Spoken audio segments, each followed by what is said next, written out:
दोस्तों, वैसे तो मैं बहुत सारे इंटरव्यूज करता हूँ, लेकिन आज जो मैं इंटरव्यू करने वाला हूँ वो बहुत अलग है, क्योंकि मेरे साथ हैं सोनल। हाय। भाई 4-5 टेक के बाद ये हुआ, ठीक है। मतलब और ऐसी क्रिएटिविटी जाग गई थी। क्रिएटिव लोगों की संगत में रहो तो ऐसा ही हो जाता है। And we have a connection. Yes, मैं भी दिल्ली से हूँ। मैं भी दिल्ली से हूँ। मैं भी रोहिणी सेक्टर 8 में रहता हूँ। मैं भी रोहिणी सेक्टर 8 में रहती हूँ। घर अलग रहती थी, अब तो मैं मुंबई में रहती हूँ 10 Yes. साल से। तो ये बताइए कि एक आपने 60 सेकंड्स में 10 लोगों की आवाज निकाल दी। आइडिया कहाँ से आया था? आइडिया एक्चुअली मैंने बहुत सारी ऐसी आराम से रील्स बैठिए, अपना ही स्टूडियो से। यस मैंने ऐसी बहुत सारी रील्स देखी हैं, बहुत सारा कंटेंट ऐसा देखा हुआ है, और ये आइडिया मेरे दिमाग में बहुत पहले से था, बट ये कह लो कि शायद वो मोमेंट नहीं आया था। तो एक दिन मैं और मेरे हस्बैंड हम लोग एक मूवी के प्रीमियर से निकले, एंड मैं अच्छे से रेडी थी और हम लोगों को लगी भूख, तो हम एक जगह पे रुके एंड हमने ऑर्डर दिया। अब हमारा खाना आ रहा था रेड सॉस पास्ता तो हमने ऑर्डर दिया एंड हम वेट कर रहे थे। तो मैंने कहा यार चलो कुछ कंटेंट ही शूट कर लेते हैं, मैं रेडी हुई हूँ, थोड़ा इसका यूटिलाइज़ किया जाए। तो मैंने अपने हस्बैंड से कहा कि ये कैरेक्टर्स हैं और आपको ये बोलना है सिर्फ, और आपको बस मुझे प्रॉम्प्ट करना है। तो he said okay, and he is also very supportive. He is like, वो मुझे बहुत ज़्यादा वो करते हैं कि आपको करना है, डू दिस डू दैट, वो बहुत ज़्यादा आइडियाज़ देते हैं। So we shot it like this, ऐसे हमने शूट किया था कि चलो कर लेते हैं। एंड वो जब मैंने नेक्स्ट डे एडिट करके और जब मैंने डाला, तो I think with in 24 hours it was 20 million, and within 5 days it was 100 million. I was shocked. I was like, this is not possible. And मैंने, to be very frank, मैंने Instagram पे 100 million figure कभी देखा ही नहीं था। उसके बाद मैंने जब ढूंढा तो मुझे कुछ मिले 100 मिलियन से ऊपर, बट आज मेरी जो रील है वो 132 मिलियन से भी ऊपर है तब व्यूज। जब हम ये इंटरव्यू कर रहे हैं, जब तक ये इंटरव्यू आएगा वो 232 होगी, 332 होगी, वो देखने वाली है। नहीं, मुझे नहीं लगता इतना ज़्यादा होगा, इतने ज़्यादा लोग भी देखते हैं इंस्टाग्राम पे, पता नहीं, बट इट इज़। मैंने ही देख ली होगी 25-30 बार। वो मेरे बॉस ने भेजी थी मुझे वो। अच्छा, आप मुझे बताओ कि आपको उसमें क्या अच्छा लगा, why did you like the video? मतलब हम सोच भी नहीं सकते कि कोई 60 सेकंड्स में इतनी सारी वॉइसेस निकाल सकता है। तो उसका वो मतलब सबसे वो इतनी क्विक थी ना कि आप की पलक नहीं झपकेगी। मैंने नोट किए हैं वो सब। अच्छा। कितनी आवाजें अभी आप एक बार में निकाल सकते हो? मैं एक्चुअली, मेरे साथ पता है क्या है, कोई मुझे पूछता है आपने आज तक कितनी वॉइसेस की हैं, तो मैं बोलती हूँ मैंने ना कभी भी काउंट नहीं रखा, because I started when I was a child, I was a kid, so I was doing it and धीरे धीरे it became my passion, it became my profession. तो मैंने कभी भी काउंट नहीं रखा, and I used to enjoy, I still enjoy all of this. एक चीज और I want to make it clear कि she is a voice over artist, she is not a mimicry artist, जो कई लोग कंफ्यूज कर जाते हैं। कंफ्यूज आई मीन कई बार होता है, हम लोग भी हैं, क्योंकि इतना सारा कंटेंट है। तो कई बार मतलब so this I want to make clear very specifically कि mimicry artist and voice over artist में बहुत फर्क होता है। Yes, actually mimicry artist, voice over artist and voice actor, तीनों अलग अलग चीज़ें हैं। मिमिक्री वो लोग करते हैं जो किसी और को कॉपी कर रहे हैं, वो भी एक अलग आर्ट फॉर्म है, बहुत ही डिफ़िकल्ट है, मैं नहीं कर सकती, अभी तक तो मैंने कभी प्रैक्टिस भी नहीं किया है। वॉइस ओवर वो होता है जो हम नेशनल जियोग्राफिक या इस तरह की डॉक्यूमेंट्रीज़ में जो पीछे एक वॉइस चल रही होती है, that is a voice over. And my forte is dubbing, voice acting, animation is my forte. हालांकि मैं बहुत सारे हीरोइंस, एक्ट्रेसेस को भी अपनी आवाज़ दे चुकी हूँ। एमी जैक्सन को दे चुकी हूँ फ्रीकी अली में, देन विचर। उस रील में था ना ये? एमी जैक्सन नहीं थी उसमें, ये थी गेम ऑफ थ्रोन्स की आर्या स्टार्क। एंड विचर में सिरी को मैं अपनी आवाज़ दे चुकी हूँ। बहुत सारे शोज़ हैं OTT प्लेटफॉर्म पे, but my forte is animation which connects me to a lot of kids and I love it. अच्छा, डोरेमोन वाला कैसे स्टार्ट हुआ था? मतलब वो, क्योंकि वो एक ऐसा कैरेक्टर है जो आई थिंक आई मीन हर कोई जानता है। मतलब कोई कार्टून देखे या ना देखे, क्योंकि एक तो टॉयज में है, मतलब हर जगह है, यू गेट डोरेमोन। मतलब मुझे लगता है कि जिसने कभी कार्टून नहीं भी देखा होगा ना, उसे भी पता होगा डोरेमोन, डोरेमोन स्पेसिफिकली। और क्योंकि पहले तो मिकी माउस और वो सब तो खैर ठीक है, हम लोग बड़े हमारे टाइम के थे, लेकिन डोरेमोन मुझे लगता है न्यू एज का एक ऐसा कार्टून है जिसके बारे में सब जानते हैं, डोरेमोन और छोटा भीम। डोरेमोन जो है ना वो बच्चों के लिए भगवान है। एंड वो मैं ऐसा क्यों कह रही हूँ पता है कि मैं एक नागपुर में शोलापुर में मैं एक इवेंट में थी, मैं स्टेज पे खड़ी थी और मैं सब बच्चों को अवार्ड्स दे रही थी। तो लाइन से बच्चे खड़े थे और एक एक करके ऊपर आ रहे थे। उसमें ना एक इतनी छोटी सी बच्ची थी, वो ऊपर आई एंड सब बच्चे मेरे से हैंडशेक कर रहे थे और सब मुझे ऐसे देख रहे थे जैसे हम प्रॉबेबली शाहरुख खान को देखेंगे या अमिताभ बच्चन जी को देखेंगे। वो बच्चे मुझे ऐसे देख रहे थे। सो एक बच्ची आई मेरे पास और वो मुझे बोलती है मैम, धीरे से बोलती है मैम। मैंने बोला यस। तो कहती can I touch you and I thought O my God this is so innocent. And मेरी जो ऑडियंस है ना वो है बच्चे। एंड बच्चे जो है ना वो मोस्ट जेन्युइन ऑडियंस होती है। Absolutely. क्योंकि कितनी बार ऐसा होता है कि मैं एक आवाज़ करके दिखाती हूँ तो बच्चे खुश हो जाते हैं, दूसरी आवाज़ करके दिखाई तो एक उसमें से एक लड़का बोल देगा अरे मुझे नहीं पसंद ये कार्टून, वो मुंह पे आपकी बेइज्जती कर देंगे। इतने जेन्युइन होते हैं बच्चे। सो आई एम वेरी लकी कि मेरी ऑडियंस जो है ना वो इतनी जेन्युइन है और मैं बच्चों के चेहरों पे एक मुस्कुराहट ले आती हूँ, चाहे वो डोरेमोन की आवाज़ एक डायलॉग बोलना होता है बस, एंड वो इतने ज़्यादा खुश हो जाते हैं। छोटा भीम, पीकाचू बहुत पसंद करते हैं बच्चे। अब मुझे कुछ आवाजें तो मुझे भी सुननी है, बिकॉज मतलब ये मैंने नोट करके रखी हैं। ये वाले लेट्स सी। और आपको जो लाइन पसंद हो वही लाइन आप बोलिएगा उसमें, मतलब उस कैरेक्टर में। ओके, तो सबसे पहले पिकाचू। पीका पीका P Pikachu Pikachu. Doraemon. Hello दोस्तों, मैं हूँ डोरेमोन और आज मैं अमित भैया के साथ बैठा हूँ। बबल। ओह, मैं तो टाउनसविल से आई हूँ लेकिन यहाँ पर बहुत गर्मी है। टीटू। हर जवाब का सवाल हूँ, मजाता बवाल हूँ। मैंडी। ओहो, तुम्हें क्या लगता है तुम मेरा इंटरव्यू ले रहे हो? हकीकत तो ये है कि मैं तुम्हारा इंटरव्यू ले रही हूँ। बढ़िया है। ये तो है। Babli from little Singham. You are so funny. छोटा भीम। छोटा भीम से तो हमने ओपनिंग ही की थी, मैंने इन्हें छोटा भीम की आवाज़ दी थी एंड छोटा भीम बोलता है हेलो दोस्तों, मैं हूँ छोटा भीम और मैं ढोलकपुर से आया हूँ। बंदरू बुड़बक। बनबुद फ्रॉम यस, बंदरू। हाँ, सो वो बहुत ही लेजी कैरेक्टर है, बहुत ही शैतान है एंड वो बोलता है पार्टनर, इस इंटरव्यू में इतना मजा आ रहा है, तुम भी आते तो और मजा आता। नोबिता। नोबिता की वॉइस मैं नहीं करती हूँ। नोबिता आप निकाल लेते हो? नहीं। So I dub for Doraemon. Okay. Nobita के लिए देयर इज अनदर आर्टिस्ट। बहुत सारे आर्टिस्ट कर चुके हैं and so I do not mimic any kind of voice. Yes. ये सारी जो वॉइसेस हैं उनको मैंने ओरिजिनली डब किया है। सो इसका मतलब ये है कि आप टीवी पर जो भी आवाज़ सुनते हैं वो ओरिजिनली मैंने डब की। तो ये है डोरेमोन, जो कितने लाखों करोड़ों बच्चे जो हैं अपने मम्मी पापा का दिमाग खाते हैं कि डोरेमोन वाला बैग चाहिए, डोरेमोन वाली बॉटल चाहिए। तो साक्षात डोरेमोन। प्लीज़ बच्चों, अपने मम्मी पापा के दिमाग मत खाया करो, आपके मम्मी पापा मुझे डांटते हैं फिर। बहुत बार ऐसा होता है लोगों के पास मेरे कैसे कैसे करके नंबर पहुंच जाता है एंड फ़ोन आता है। एक बार ऐसा हुआ, एक सुबह 7 बजे फ़ोन आ रहा है और मैंने नहीं उठाया। मैंने सोचा कि पता नहीं कौन है, अननोन नंबर से। फिर आ रहा है, बैक टू बैक। मैंने सोचा कुछ अर्जेंट ना हो, काफ़ी 4-5 साल पहले की बात है। मैंने फ़ोन उठाया और उधर से इतनी क्यूट सी एक आवाज़ आई और वो बच्चा बोलता है हेलो डोरेमोन। तो मैंने बोला कि मैं नींद में थी, मैंने बोला नहीं डोरेमोन तो नहीं है। तो बोला आप नोबिता की मम्मी बोल रहे हो क्या? तो मैंने बोला कि हाँ, मैंने बोल दिया I played it around and मैंने बोला हाँ। तो कहता है आंटी मैंने ना आज होमवर्क नहीं किया है, मुझे स्कूल जाना है, मेरी बस आने वाली है, डोरेमोन से बात करवा दो। And I was like oh my God यार, मतलब इतनी क्यूटनेस कैसे हैंडल की जाए? सीरियसली। अच्छा, हाउ यू स्टार्टेड? दिल्ली में आप बचपन से दिल्ली में थी? यस। एंड कहाँ से पढ़ाई कहाँ से की फिर? सो मैं पैदा दिल्ली में हुई, पढ़ी मैं रायन इंटरनेशनल स्कूल रोहिणी से। उसके बाद मैंने ग्रेजुएशन की दिल्ली से की? वो यस कहाँ से? Shri Guru Gobind Singh College of Commerce, Delhi University. Then I did my BEd. Pitampura वाला? हाँ। Then I did my BEd from Amity university.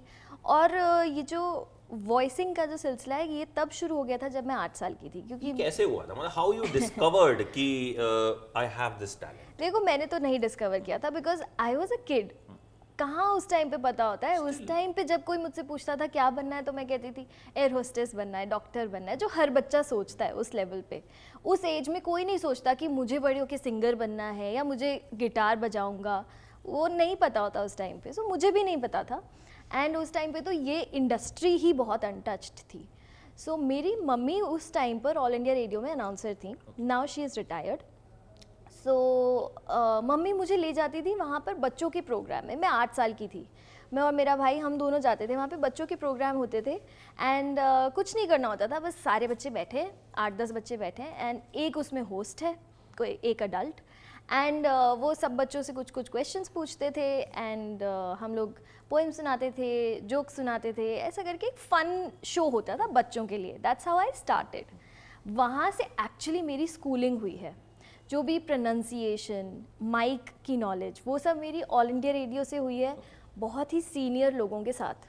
Then I started radio drama, and वो मोस्टली होता था उर्दू में, तो वहाँ से भी बहुत कुछ सीखने को मिला। मैं अननोइंगली बहुत कुछ सीख रही थी, मुझे पता ही नहीं था कि एक्चुअली ये आगे चल के कितना काम आएगा। सो देन उसके बाद मैंने दूरदर्शन के लिए बहुत सारे शोज़ होस्ट किए, and then one day in 2013 mummy के पास एक फ़ोन आया कि आपकी बेटी चाइल्ड आर्टिस्ट है ना, वॉइस आर्टिस्ट है, तो कुछ ऑडिशंस हो रहे हैं साउथ एक्सटेंशन में, एंड आप अपनी बेटी को लेकर आइए। तो मैं वहाँ पर गई, एंड मैंने देखा कि एक शो है, उसमें एक रोबोट है ब्लू कलर का, एक लड़का है, ऐसे ऐसे करके एक सीन है, एंड ये लोग ऑडिशंस ले रहे हैं। तो काफ़ी सारे बच्चे आए हुए थे, बहुत बहुत भीड़ थी वहाँ पर। तो मैंने नोटिस किया कि वहाँ पर जो डायरेक्टर्स बैठे थे ना, उन्हें, तो ये जो ऑडिशन था ये था डोरेमोन का, my very first audition for dubbing.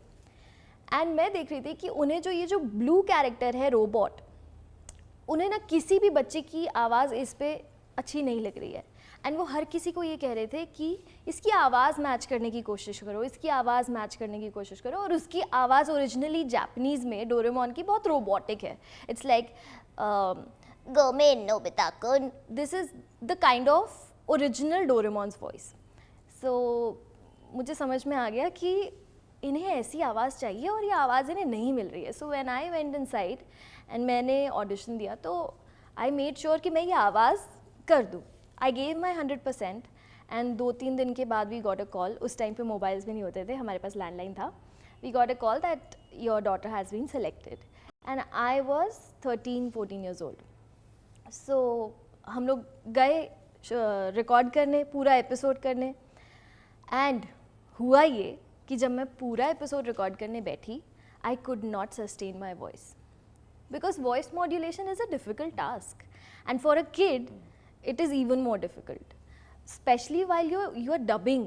क्योंकि उसमें क्या होता है, आप टीवी पे भी देख रहे हो, आपको स्क्रिप्ट भी पढ़नी है, आपको डायलॉग भी पढ़ना है, आपको सुनना भी है, जापानीज़ जो सुनाई दे रहा है, आपको उसी टाइम पर बोलना भी है, आपको इमोट भी करना है, आपको वॉइस भी मॉड्यूलेट करनी है। So it's a lot of things happening at the same time, and for a kid it is difficult. So I could not sustain my voice, और रीटेक पे रीटेक भी होते हैं, बिकॉज मेरा तो पहला प्रोजेक्ट था। सो उस टाइम पर डायरेक्टर्स ने डिसाइड किया कि एक काम करते हैं सोनल, आप अपनी नॉर्मल आवाज़ में डोरेमोन को डब करो। I said okay, and I was a very shy kid, but director ने जो बोला है मैं बहुत अच्छे से इंस्ट्रक्शंस फॉलो करती थी, तब भी आज भी। सो मैंने वही किया, अपनी नॉर्मल आवाज़ में डब कर दिया। एंड जब वो प्रोजेक्ट दिल्ली से रिकॉर्ड होके मुंबई आया, मुंबई से everybody said that this is very nice, this is sounding very nice, and we like this voice only. So that is how Doraemon in India got his voice, because I couldn't sustain my voice. क्या बात तो originally Doraemon की आवाज़ बहुत अलग है Japanese में, और इंडियन जो डोरेमोन है वो बहुत क्यूट है। जापानीज़ बहुत रोबोटिक है, इंडियन बहुत ही क्यूट है, because I could not sustain. So वहाँ से शुरू हुआ, and then Mumbai. So Delhi में मैं 2013 से काम कर रही थी, साथ में ही मेरा स्कूल चल रहा था, उसके बाद कॉलेज के भी साथ साथ मैंने किया। एंड मेरा प्लान ये था कि मैं बीएड कर लेती हूँ और मैं टीचर बन जाऊँगी, एंड आधे दिन मैं टीचिंग करूँगी और उसके आधे दिन रेस्ट ऑफ द डे मैं अपना डब कर सकती हूँ एंड शोज़ कर सकती हूँ दूरदर्शन पे। ये मेरा प्लान था। सो डोरेमोन किया, उसके बाद शिनचैन में नानी का कैरेक्टर किया जो उसकी एक फ्रेंड है, NDTV गुड टाइम्स के लिए बहुत सारे शोज़ किए, वहाँ पर मेरा काम बहुत अच्छा चल रहा था. I was very happy, very satisfied. All of my friends were there, my family was there. So I never even imagined कि मैं दिल्ली छोड़ के कभी भी जाऊँगी कहीं और. सो मेरा B.Ed हो गया. उसके बाद I was looking for a job in teaching. And हुआ ये कि मेरी एक फ्रेंड थी रुपिका, वो डबिंग डायरेक्टर थी UTV दिल्ली में. सो I know शी her. या Rupeeka Walia? yes. See. Yeah, so unfortunately she is no more, but उनको मुंबई आना था, मुंबई शिफ्ट होना था काम के लिए. सो मेरा ज़रिया वो ही बनी. वो मुझे मुंबई लेकर आई कि सोनल मैं एक हफ्ते के लिए मुंबई जा रही हूँ, तो तू चलेगी मेरे साथ if you are free. So I said yeah I M free, चलो चलते हैं. एंड मैं यहाँ मुंबई आई और मैं उनके साथ हर स्टूडियो में जाती थी because she was looking for a job. मैं हर स्टूडियो में जाती थी और जब लोगों को यहाँ पता चलता था कि अरे she is the voice of Doraemon, क्योंकि वो कभी मिले ही नहीं थे यहाँ की जो इंडस्ट्री थी, तो सब लोग बहुत एक्साइटेड हो जाते थे. And they used to say कि Sonal what are you doing in Delhi, you should be here. So ऐसा सब हुआ. एंड देन रुपिका ने मेरी मम्मी को बताया कि आंटी यहाँ की industry is waiting for Sonal to come. तो मेरी मम्मी एक्चुअली मेरी मम्मी का ये डिसीजन था कि you should go to Mumbai. Although मेरा उतना मन नहीं था उस टाइम पर, बट मैं एक बार मुंबई आई तो बस यहीं पर बस गई. मैंने सोचा था मैं 1 साल देखती हूँ how it goes and then I will go back, but वो हुआ नहीं कभी. 2013 में मैं आई, अब 10 साल हो चुके हैं, अब मैं यहीं की हो चुकी हूँ. तो मम्मी अभी दिल्ली में ही है या she is also shifted? So mummy papa Delhi में ही रहते हैं, बट लास्ट ईयर मेरी बेबी हुई है सियारा, तो मम्मी पापा यहाँ भी आते रहते हैं मेरी हेल्प के लिए, सियारा के लिए. और मेरा भाई रहता है कनाडा में, वो कैनेडियन सिटीज़न है, तो उनकी भी एक बेटी है. तो mummy papa Delhi Canada Mumbai, Delhi Canada Mumbai ऐसे करते रहते हैं. या अच्छा, डोरेमोन के बाद जो बाकी कैरेक्टर्स मिले वो किस किस तरह से मिले? बिकॉज डोरेमोन इज लाइक मतलब ह्यूज सक्सेस. मतलब वो एक ऐसा होता है, कई बार क्या होता है कि जब हम एक कैरेक्टर इतना पॉपुलर हो जाता है उसके बाद हम कहीं ना कहीं फंस जाते हैं कि ये तो डोरेमोन की ही आवाज़ भाई निकाल सकती है. आगे कैरेक्टर्स किस तरह से मिले? ये आपने ना बिल्कुल सही कहा, और एक्चुअली मुझसे आज तक किसी ने ये सवाल पूछा नहीं है, बट एक्चुअली ऐसा है कि जब मैंने डोरेमोन किया और क्योंकि मैं बच्ची थी तो मैं एक ही कैरेक्टर कर रही थी. उसके बाद वहाँ पर भी जो स्टूडियो था वहाँ पर भी ऐसा सबके दिमाग में था कि ये डोरेमोन कर रही है, ये डोरेमोन ही कर सकती है. ऑल्सो बिकॉज मुझे वॉइस मॉड्यूलेशन नहीं आती थी, ना ही उस टाइम पे कुछ ऐसे कोर्सेज थे. आज मैं लोगों को सिखाती हूँ, बट उस टाइम पर ऐसा कुछ था नहीं कि आपको सिखाया जाए कि कैसे आप अपनी वॉइस को चेंज कर सकते हो. तो मेरे भी दिमाग में ना ये एक लॉक था कि मैं सिर्फ डोरेमोन की आवाज़ कर सकती हूँ और मैं कोई आवाज़ नहीं कर सकती. ऑल्सो ऐसा बहुत होता है कि जब आप बहुत ज़्यादा एनिमेशन डब कर लेते हो ना, तो जब आप लाइव डबिंग करते हो यानी किसी ह्यूमन कैरेक्टर को आवाज़ देते हो, तो लोग कहते हैं अरे ये बहुत एनिमेटेड साउंड कर रहा है. ऐसा होता है initially. So I had to work on my self. और हुआ ये कि जब मैं मुंबई आई तो मुझे बहुत सारी अपॉर्चुनिटीज़ मिली. आई वॉज़ लकी कि मुझे अपॉर्चुनिटीज़ मिली. एंड जब जैसे फॉर एग्ज़ाम्पल छोटा भीम, जब मैंने छोटा भीम के लिए ऑडिशन दिया, टू बी वेरी फ्रैंक मुझे ऐसा लगता था कि मैं लड़के की आवाज़ नहीं कर सकती, मैं सिर्फ डोरेमोन की आवाज़ कर सकती हूँ. But when I was called for an audition, thank God and thanks to Mayukhi Insync, जिन्होंने मुझे ये अपॉर्चुनिटी दी कि मैं ऑडिशन के लिए जाऊँ. मैं ऑडिशन के लिए गई तो मुझे पता चला कि अच्छा मैं कर सकती हूँ. सो आई थिंक कि मुझे अपॉर्चुनिटी मिली वो ज़्यादा इम्पॉर्टेंट है. एंड मैंने उसमें अपना 100% दिया. I got selected and then I was like oh my God, ये तो मैं कर सकती हूँ. एंड देन धीरे धीरे करते करते विद एक्सपीरियंस मैंने खुद को पॉलिश किया. मेरे दिमाग में ये भी एक लॉक था कि मैं लाइव कैरेक्टर्स नहीं कर सकती. हीरोइन को डब करना तो बहुत दूर की बात है. मुझे लगता था मैं एक ह्यूमन को डब नहीं कर सकती हूँ, बट वो भी किया धीरे धीरे. फिर ये था कि मैं सिर्फ क्यूट कैरेक्टर्स कर सकती हूँ. मैं विच डिज़नी में कोई विच का कैरेक्टर नहीं कर सकती. मैंने डिज़नी प्रिंसेस को बहुत आवाज़ दी है, एलेना ऑफ एवलोर, सिंड्रेला, लेकिन मुझे ऐसा लगता था मैं नेगेटिव कैरेक्टर नहीं कर सकती. वो भी मैंने किया. बट मुझे इसके पीछे रीज़न ये लगता है कि मुझे मौका मिला तो मैं कर पाई। तो उन सब लोगों को, डायरेक्टर्स को थैंक यू जिन्हें ऐसा लगा कि इसमें कैलिबर है, ये कर सकती है। सो या तो कुछ कोई ऐसा जोनर या कोई ऐसी आवाज, कोई ऐसा कैरेक्टर जो अभी लगता हो कि यार करना है, because you have done lot of characters, जैसा आपने कहा कि ह्यूमंस भी, कार्टून्स भी, क्यूट भी, विचेस भी, तो अभी क्या है और आगे? क्योंकि क्रिएटिव लोग होते हैं कहीं ना एक उनमें रहती है भूख कि अब आगे क्या, अब आगे क्या। राइट। सो जैसे ना मैं डब तो बहुत कर चुकी हूँ। मुझे सबसे ज़्यादा मज़ा कब आता है जब मैं दूसरी लैंग्वेजेस में डब करती हूँ। टीवीसीज जो होती है ना, तो उनमें क्या होता है, एक मान लो 15 सेकंड की टीवीसी बन गई, अब वो एक ही बार में 12 लैंग्वेजेस में, 15 लैंग्वेजेस में डब हो जाती है और वो ऑल अक्रॉस द कंट्री वो प्ले होता है। तो वो करने में मुझे बहुत अच्छा लगता है because it is challenging for me. Then when I sing jingles, जब मैं गाने गाती हूँ, वो करना मुझे बहुत अच्छा लगता है अगेन, क्योंकि मुझे कुछ ना कुछ सीखने को मिलता है उसमें। बट अभी कुछ ऐसा अगर मैं सोचूं जो मैंने नहीं किया है और मुझे करना है, तो प्रॉबली कोई एक मैच्योर्ड कैरेक्टर। बट मुझे लगता है उसमें थोड़ा टाइम है, क्योंकि मेरी आवाज़ जो है, मुझे पता है एज एन आर्टिस्ट आपको पता होना चाहिए कि आपकी वीकनेस क्या है, आपके ये पॉजिटिव्स क्या है, स्ट्रेंथ क्या है। तो मुझे पता है कि एनिमेशन इज़ माई स्ट्रेंथ, मुझे पता है high pitch voices they are my strength, but I have to work on the bass notes.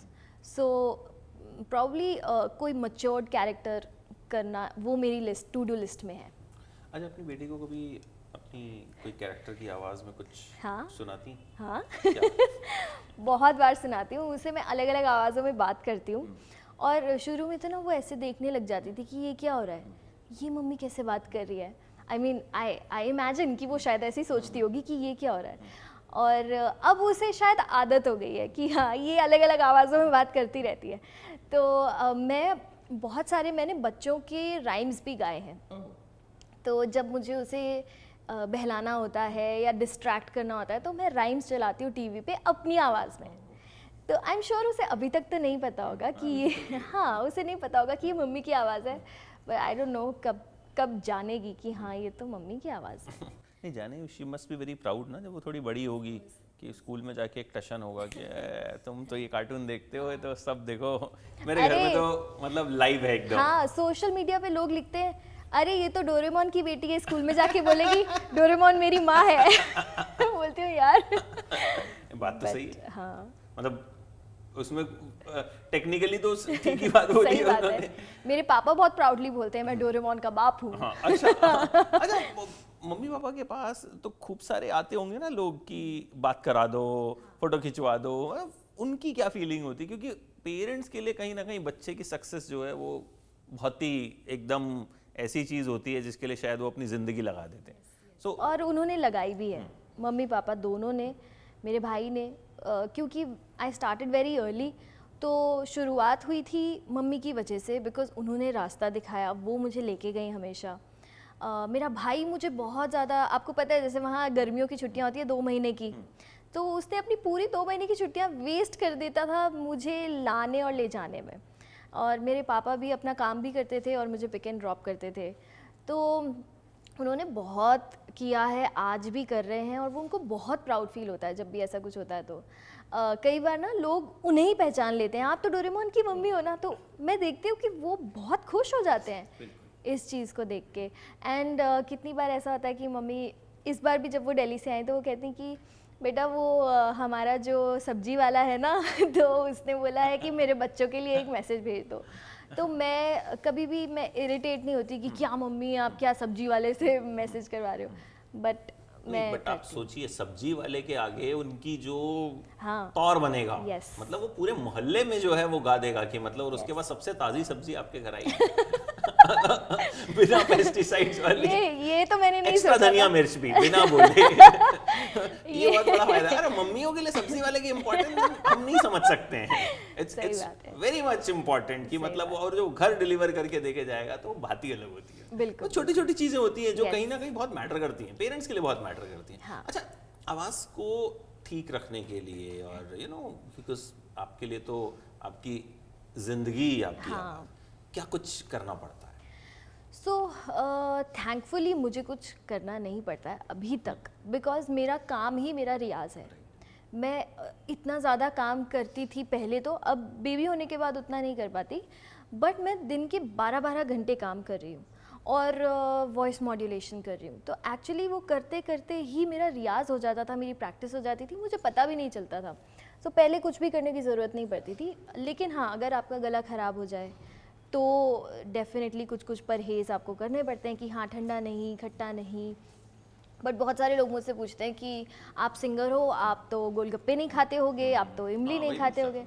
But ऐसा कुछ नहीं है, मैं सब खाती हूँ और मैं सबको बोलती हूँ, मेरे बहुत सारे स्टूडेंट्स भी हैं, मैं सबको बोलती हूँ ऐसा है, एक ज़िंदगी मिली है, सब खाओ पियो ऐश करो मित्रों, दिल पर किसी का दिखाए हो ना। तो सब खाओ, लेकिन एक चीज़ ध्यान रखती हूँ मैं कि जो चीज़ मेरे गले को सूट नहीं करती है मैं वो नहीं खाती। फॉर एग्जाम्पल ड्राई कोकोनट जो होता है ना, गिरी जो होती है, वो मेरे गले को सूट नहीं करती है, उससे मेरा गला ड्राई हो जाता है। सो स्पेशली रिकॉर्डिंग से पहले कुछ चीजें जो सूट ना करें वो तो एग्जैक्टली जो चीज़ आपको सूट नहीं कर रही है आप वो अवॉइड करो, बाकी सब खाओ पियो।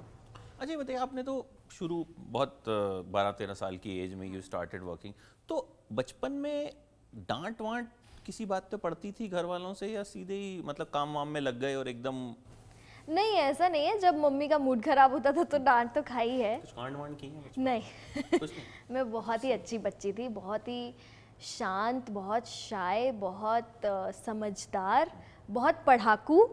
मेरे 9th में 91% मार्क्स थे, जबकि मैं काम भी कर रही थी साथ में। मेरे कॉलेज में, पूरे कॉलेज में मैं सेकंड आई थी। हाँ, सो ये कैसे हो गया था मुझे पता नहीं, क्योंकि मैं एग्ज़ाम से एक रात पहले पढ़ती थी। बट मुझे ऐसा लगता है भगवान ने ना मुझे शार्प दिमाग दिया है, तो उस वजह से ना मुझे ज़्यादा कुछ पढ़ना पड़ता नहीं था। मैं अपना नॉर्मल पढ़ाई करके जाती थी और मेरे अच्छे मार्क्स आ जाते थे, तो मम्मी को डांटने का मौका ही नहीं मिलता था। बंक वंक नहीं मारते थे? बंक मैंने आज तक नहीं मारा है, ना स्कूल ना कॉलेज। एक ही जिंदगी है। आई नो, बट मेरे फ्रेंड्स उस टाइम पे ऐसे थे, एकदम सीधे साधे पढ़ाकू फ्रेंड्स थे, तो मुझे वैसी कंपनी ही नहीं मिली जो मुझे बंक मरवाए। और होता क्या था, अगर मुझे कॉलेज की कोई क्लास मिस करनी होती थी तो वो इसलिए होती थी कि यार मुझे रिकॉर्डिंग पे जाना है। तो मेरा फोकस एकदम क्लियर था कि कॉलेज, पढ़ाई, और दोस्तों के साथ मस्ती भी की है, ऐसा नहीं, बट लाइफ बहुत सिंपल और सॉर्टेड रही है। अच्छा, शादी लव मैरिज हुई अरेंज? अरेंज्ड। अरेंज मैरिज हुई, सो लव स्टोरी भी नहीं है? नहीं, क्यों? हाँ, अरेंज मैरिज ही लव स्टोरी से कम नहीं है हमारी। बताइए स्टोरी के बारे में। So- क्या है, बिकॉज डोरेमोन की लव स्टोरी। तो हुआ ये कि मेरे भाई की अरेंज मैरिज हुई, एंड उसके बाद मेरे पापा ने कहा कि ये जो मैट्रिमनी साइट है जिससे हमें भाभी मिली, तो इस पे अब हम सोनल की भी प्रोफाइल बनाते हैं। तो मैंने बोला पापा दिस इज़ वेरी वियर्ड। तो पापा ने कहा बेटा फिर लड़का कैसे मिलेगा, आप ढूंढो कोई।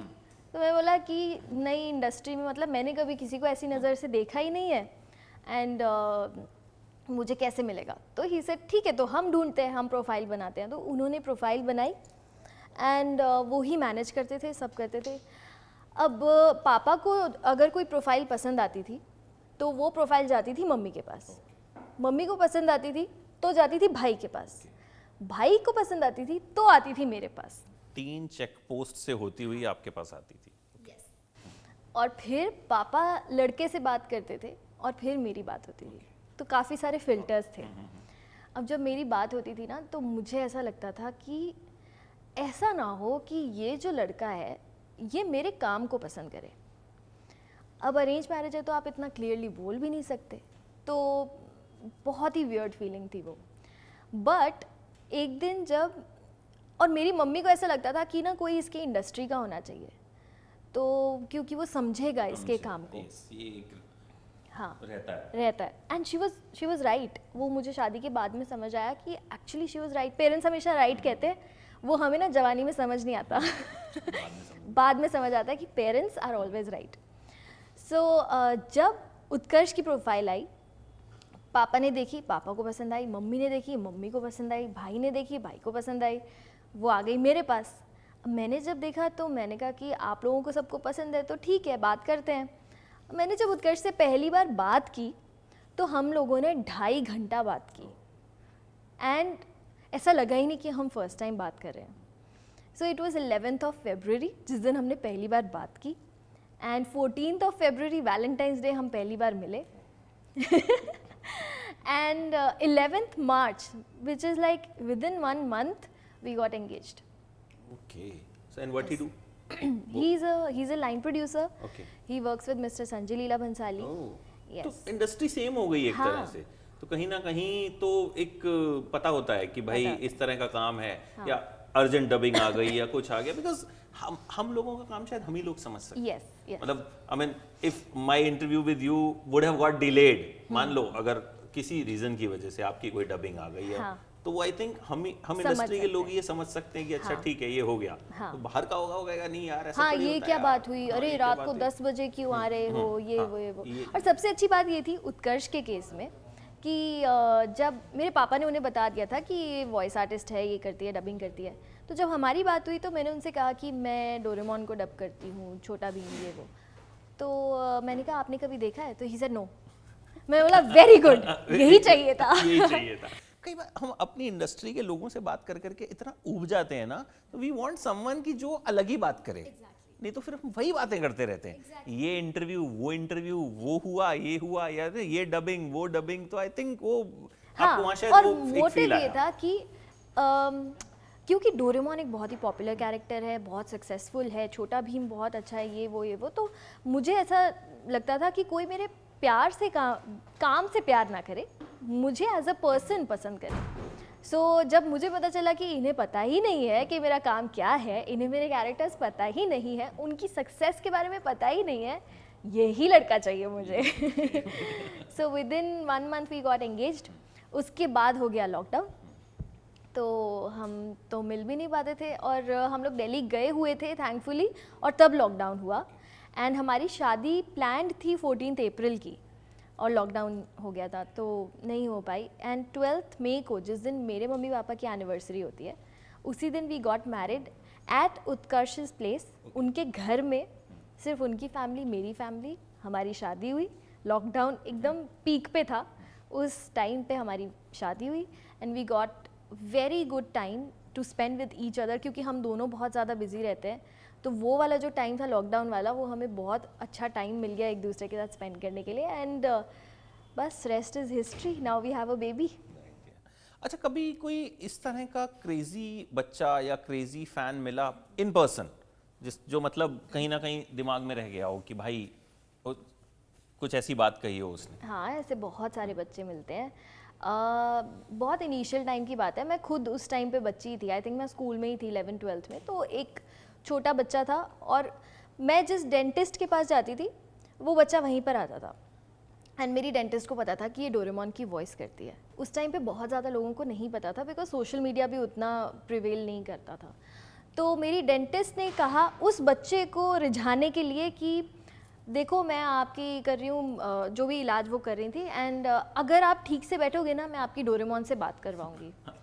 अब उन्होंने तो बोल दिया, अब उस बच्चे के पापा को दे दिया मेरा नंबर. उस बच्चे ने दिन रात मुझे फ़ोन कर करके जो सताया है. एंड मैं खुद छोटी थी, यंग थी, मुझे नहीं पता था कैसे हैंडल करते हैं ये चीज़. तो मैं कॉलेज में बैठी हूँ तब उसका फ़ोन आ रहा है, मैं सुबह सो रही हूँ तब उसका फ़ोन आ रहा है. मैं परेशान हो गई, और एक दिन वो बच्चा घर ही पहुँच गया. तो ये एक एक्सपीरियंस है जो मुझे बहुत ज़्यादा याद रहता है. अब तो वो बच्चा बड़ा हो गया होगा, पता नहीं, अगर वो देखेगा तो कहेगा मैं क्या बोल रही हूँ उसके लिए. बट येस, और भी ऐसे बहुत सारे एक्सपीरियंसेस होते हैं कि एक शादी में हम गए थे, वहाँ पे उस बच्चे के पेरेंट्स उसे लेकर आए बोल के कि यहाँ पे डोरेमोन आ रहा है शादी में, तो चलो चलो चलो. वो बच्चा आ गया. अब छोटे बच्चे जो होते हैं ना, उन्हें लगता है कि डोरेमोन, छोटा भीम, सांता क्लॉज ये सब सच में होते हैं. ठीक है, अब वो पेरेंट्स ले आए बोल के कि डोरेमोन है, और मेरे सामने लाके खड़ा कर दिया, ये रहा डोरेमोन. अब वो बच्चा कहता है ये तो डोरेमोन नहीं है, डोरेमोन तो ब्लू कलर का होता है, ये आंटी तो पिंक साड़ी में खड़ी है. अब उसकी बात भी सही है, क्योंकि इतने छोटे वाले बच्चों के लिए that world is real, animated world is real. तो वो तो वहीं पर रोना पिटना शुरू कर दिया, उसने ज़मीन पे लेट गया. आपने कहा था डोरेमोन से मिलवाओगे, डोरेमोन से मिलवाओ. फिर मैंने उसे आवाज़ निकाल के दिखाई, तो उसका वो जो आई कुड सी कि उसका जो इमेजिनरी वर्ल्ड था ना, वो टूट गया कि यार ये है डोरेमोन, मैं तो वो डोरेमोन सोच रहा था. And that is the day I made a point कि जो छोटे बच्चे हैं ना, उन्हें मैं सिर्फ वॉइस नोट्स भेजूंगी या आवाज़ सुनाऊंगी, फ़ोन पे बात करूंगी, उनको मत बताओ कि ये है डोरेमोन, उनके लिए डोरेमोन असली रहने दो। सो उस दिन मैंने सोचा कि ऐसा करना पड़ेगा अभी। अच्छा, जब आपने स्टार्ट किया था, सोशल मीडिया उतना नहीं था, अब इट्स लाइक आप एक रील बनाती हैं, इतनी वायरल हो जाती है, डिफरेंस क्या लगता है? मतलब आपने तो सक्सेस उस टाइम पे ही देख ली थी when there was no Instagram, और वो सब उतने पॉपुलर नहीं थे। आई थिंक इंस्टाग्राम आया भी नहीं था। आया भी नहीं था। तो क्या ऑर्कुट भी कुछ होता था, था फेसबुक ऐसे शुरू हुआ था। हाँ। So what difference you see in that time and this time? Difference ये है कि उस टाइम पे बहुत ज़्यादा लोग सड़क पे चलते हुए पहचानते नहीं थे। कई लोगों को तो ऐसा लगता था कि ये सच में है, मतलब अडल्ट्स को भी ऐसा लगता था। मुझे याद है मेरी दादी एक बार कहती हैं, एक फॉरेन शो चल रहा था, अंग्रेज़ थे उसमें सारे और हिंदी में बात कर रहे थे क्योंकि डब्ड शो था। तो मेरी दादी कहती हैं पंजाबी में, किन्नी चंगी हिंदी बोल रहा है अंग्रेज। तो मतलब उस दौर के लोगों को लगता था कि ये असल में बोल रहे हैं, उनको डबिंग पता ही नहीं था। लेकिन अब thanks to social media, thanks to the Kapil Sharma show जिस पे मैं गई, वहाँ से बहुत सारे लोगों ने मुझे पहचाना। और वो जो मैंने एक वीडियो डाला अपनी यूट्यूब चैनल पे जिस पे 50 मिलियन व्यूज़ क्रॉस हो गए, वो भी आग की तरह फैल गया। मतलब वो यूट्यूब के उस साल में टॉप 10 में से नंबर 4 पे, वायरल वीडियोस के नंबर 4 पे था वो वीडियो। तो आज भी लोग जब सड़क पे भी मुझे मिलते हैं ना, तो आप कपिल शर्मा शो में आए थे ना, आप कपिल शर्मा शो में आए थे ना, वैसे पहचानते हैं। तो ये डिफरेंस है कि पहले लोग आवाज़, पीछे की आवाज़ कौन है, उन्हें पहचानते नहीं थे, अब पहचानते हैं। तो कहीं ना कहीं अच्छा यहाँ है। अच्छा लगता है कि भाई हमारी सिर्फ आवाज़ ही नहीं, हमारा जो, क्योंकि वॉइस आर्टिस्ट के साथ सबसे बड़ा ये होता है कि उनकी आवाज़ ही उनकी पहचान है। यस। बट आजकल तो मैं देखता हूँ आरजेएस के भी खूब सारे पेजेस हैं, they are also very popular, so that's a good thing. Good thing, definitely. तो अभी आगे के और क्या प्लान्स हैं, क्या कुछ करने वाली हैं आप? तो अभी जैसा आपको पता ही है कि अब मैं धीरे धीरे कंटेंट क्रिएशन में भी आ चुकी हूँ। यूट्यूब चैनल है मेरा जिसमें ऑलमोस्ट 3 मिलियन सब्सक्राइबर्स हैं, होने वाले हैं कुछ टाइम में। इस इंटरव्यू के बाद हो जाएगा। शुक्रिया।